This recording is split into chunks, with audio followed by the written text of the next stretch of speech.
Live from downtown Detroit, Local 4 News at 5 starts now. For the second time in 24 hours, a woman is shot and killed, and police believe both cases stem from domestic violence. That story tops our news tonight. Thanks for being with us. I'm Kimberly Gill. And I'm Karen Drew, in for Devin Skillion. This latest shooting happened this morning on Gunston Street, right in the area of I-94 and Connor on the east side. Megan Woods is live for us this evening. Megan, what are police telling you about this case?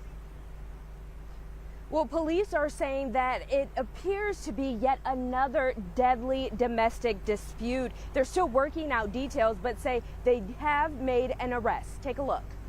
He called me and said, I killed her. I said, where's she at? Family members overwhelmed with emotion before 9 on a Friday afternoon. Forever scarred by a painful loss. Police say around 7:45 this morning, a woman in her 30s was fatally shot in what appears to be a domestic violence dispute.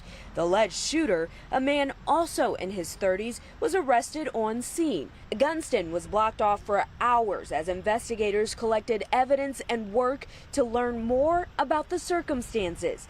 This comes after another deadly domestic situation in Saline, not even 24 hours earlier. Saline police say 40-year-old Amber Jo Thomas died after her 58-year-old ex-boyfriend opened fire on her and a 55-year-old male co-worker while she was on break from work. She had a personal protection order. When we look at the bigger picture, according to Michigan Crime Code, 100 domestic violence-related homicides happen a year in the state of Michigan. As for the case here in Detroit, police are asking if you have any information to call them or call 1-800-SPEAK-UP. You can remain anonymous. And if you know someone who's going through a domestic violence situation, or maybe that's you, well, there are people who are willing to help. There are survivors willing to help. We have that information on clickondetroit.com. Reporting live in Detroit, I'm Megan Woods, Local 4. Such a scary trend we're seeing. All right, thank you, Megan. We're following breaking news on Detroit's east side. That's where someone shot and killed a man in his 30s outside of the Jeffersonian apartment complex. It happened just after 2 today. We've got calls into Detroit police to find out if the gunman is in custody. We'll bring you an update as soon as we know more. And now to more breaking news. And a wild scene is finally starting to settle down a little bit in New York City. These are live pictures from Union Square, where police are trying to break up an enormous gathering of people that's turned violent at times. We're told this all started because a popular live streamer on Twitch and YouTube promised a massive giveaway of things like gaming computers and PlayStations. The gathering obviously spiraled out of control. New York police telling people to avoid the area. We're going to be keeping a close eye on this as it continues to unfold. Well, one day after former President Donald Trump pleaded not guilty to federal charges, he conspired to overturn the 2020 election. His rivals are on the campaign trail, each one trying to prove they are the right person for the White House in 2024. NBC's Alice Barr is on Capitol Hill with the latest. Good evening. Former President Trump is turning his attention back to the campaign trail and trying to turn his legal troubles to his political advantage. One day after sitting at the defense table in federal court, pleading not guilty to charges he broke the law in trying to overturn the 2020 election, former President Trump going on offense, writing on Truth Social, quote, "My political opponent has hit me with a barrage of weak lawsuits while fundraising to make up for millions in legal costs." As the Trump legal team forms its strategy, one of his attorneys arguing the former president was right to try to delay the vote certification on January 6th. Let's just pause the voting and allow the state legislatures to take one last look and make a determination as to whether or not the elections were handled fairly. That's constitutional law. It is a flat out admission that they did what exactly the U.S. Code and the indictment says is a crime. On the campaign trail, former Vice President and now candidate Mike Pence stepping up his rebukes of the Republican frontrunner. It wasn't just that they asked for a pause. The president specifically asked me, and his gaggle of crackpot lawyers asked me to literally reject votes. A new Reuters Ipsos poll found close to half of the Republicans surveyed would not vote for Mr. Trump if he were convicted. I'm actually a Republican, and I would like to see my party open their eyes to see what's going on, to cut ties with him and move forward. A warning sign or an outlier, with most polls showing the former president gaining ground as his legal troubles mount. I still like him. I think he would do great in a second term. As he seeks that second term, former President Trump heading back out on the campaign trail, despite a calendar full of court dates. Former President Trump will be campaigning in Alabama tonight and in Iowa tomorrow. The next hearing in this most recent criminal case is set for August 28th. In Washington, Alice Barr, Local 4. And former President Trump will be campaigning in Alabama tonight and Iowa tomorrow. The next hearing in this latest case is set for August 28th. There's a big sigh of relief tonight for the tens of thousands of drivers who take I-75 through Oakland County. The northbound side of the freeway is back open for the evening commute after it was closed overnight after a tanker fire. Our Nick Monticelli has a look at the damage, and the big question now, who's going to pay for the repairs? And then it was just burning black, silty smoke. Jason Davies lives right next door to where a tanker caught fire on I-75 in Royal Oak. They didn't just watch the fire, they heard it as the tires were exploding. Yeah, and we heard them sizzling and popping. It sounded like a bunch of little firecrackers. And I was like, as soon as I realized it was a tanker, I was like, you guys better get back, because people kept coming up. You know, the whole neighborhood was walking up. I'm like, you didn't know what was in there. I'm like, that, it was right there. I was like, if that thing explodes, it's going to knock that wall down and possibly knock you out. Like, get back. Most originally thought the asphalt in the tanker caught fire. It was actually the tires, melting portions of the tank, but the asphalt never spilled out.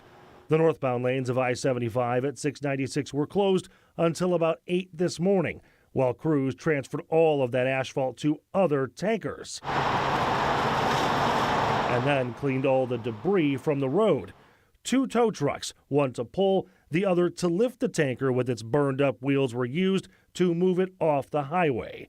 Despite what it looks like now, MDOT says it was safe enough to reopen. There's no doubt about it, Nick. Repairs have to be made. There is going to have to be pavement replacement as well as fixes to the barrier wall that need to be done. But as of now, we were confident we could open it. So while the damage was minimal, there is damage. It has to be repaired a little bit, and you had crews working overnight working on that, and they had to clean up all that debris. Someone has to pay for that. The question is who? Ultimately, it's going to be the insurance company that really has the roughest time with this because, again, we will bill emergency response time, hazmat crews were out there, had MSP out there, had MDOT folks out there. All that will be funneled to the insurance company. In Royal Oak, Nick Monticelli, Local 4. And let's not forget that crash is right in the middle of that massive construction zone that stretches from 696 to 14 Mile. That project is in its final phase and is expected to reopen by the fall. The Mega Millions jackpot is on the rise ahead of tonight's billion-dollar drawing. The jackpot is now worth an eye-watering $1.35 billion. So far, players in Michigan have bought nearly 2.2 million tickets. The drawing for the second largest jackpot in the Lotto's history is set for 11 o'clock tonight, and we'll bring you the numbers right after they're drawn. And Jamie's here now, and we are talking college sports, but this news isn't happening on the field. We're talking about new schools joining the Big Ten. A lot of money surrounding this. Always follow the money, right? It's always about money, right? Obviously, the Big Ten media money is bigger than the Pac-12 media money. The Big Ten presidents and chancellors met this morning and agreed to offer official invitations to Oregon and Washington to join the Big Ten. Once voted on, the schools will be the 17th and 18th additions to the Big Ten. The 3rd and 4th additions from the West Coast joining UCLA and USC. Washington and Oregon are expected to join in the 2024-2025 season. So still a ton of questions. What happens to that schedule they've already released for next season? Right. Yeah. Also, the Pac-12 now in shambles. We'll have to wait and see what happens with that conference, which has been in existence for 108 years, but college football overall is just changing. Right, evolves so much. Quickly, too. And so much money involved, too, like you said. Okay, Jamie, thank you. Well, take a breath. Take a live look outside from our Windsor Sky Cam on a beautiful summer Friday evening. The sun's shining. We made it to the weekend. Now we just want the weather like this to hang around for Saturday and Sunday. Let's check in with Kim Adams. Kim, what's the weekend looking like for us? Well, I can guarantee the first half of the weekend. Second half, still a little bit in question. But let's start with tonight, because we are kicking things off with partly cloudy skies and really pleasant summer evening weather. 86 at City Airport, it's 82 in Pontiac, 80 in Mount Clemens. A little cooler up in Port Huron, where it's only 77. We'll widen the view. It's a nice night up north. If you're traveling up north this weekend, it looks really pretty. 77 right now with sunshine in Alpena, 70 in Marquette. Look down to our south. In Indianapolis, though, it's 90 degrees, but we had that front come through yesterday. It did touch off some storms up in the thumb, but left us with clearer, quieter weather and lower humidity. So tomorrow will be one of the best days I think we've seen all summer with sunshine. Temperatures will get into the low 80s. But then on Sunday, we do have to bring in the chance for some thunderstorms later on in the day, though, more towards the overnight hours at this point. But it's something that we have to time out for you, and I will do that coming up in your forecast. All right, thank you, Kim. And we are off and running on a Friday. Let's check in with Hank. It's an effort to keep parks just like this one clean, free of trash, but you may be surprised to learn who's behind it all. I'm Hank Winchester. Help me, Hank. We are tracking trash tonight at 5 o'clock. An uptick in COVID cases and an increase in problems related to the great outdoors. I'm Dr. Frank McGeorge. See what's sending kids and adults to the doctor this week and a simple precaution you may want to take. It was the most memorable and tragic accident back in March in Walled Lake. A 13-year-old killed with a 15-year-old behind the wheel. No permit, no driver's ed, no license, and now he's charged with felonies in that case. And this afternoon, prosecutors have still more for him. We'll have the latest.